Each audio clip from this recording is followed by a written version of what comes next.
Kung di ka pa marunong magluto ng chicken tenders, panoorin mo ang madaling recipe na to. Tara, lutuin natin. Gumamit lang ako ng kalahating kilong chicken breast. Iniwa ko lang yan into strips.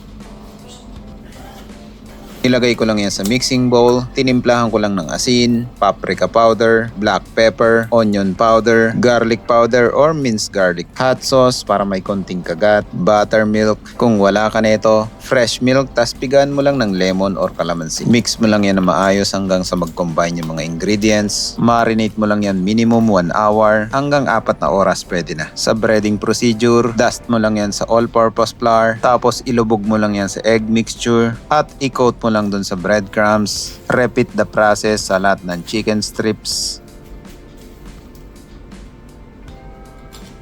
Sa kumukulong mantika, ilagay mo lang yung chicken tenders ng paisa-isa para hindi mabigla yung temperature ng mantika.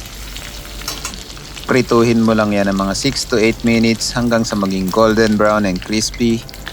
At meron ka ng masarap na crispy chicken tenders.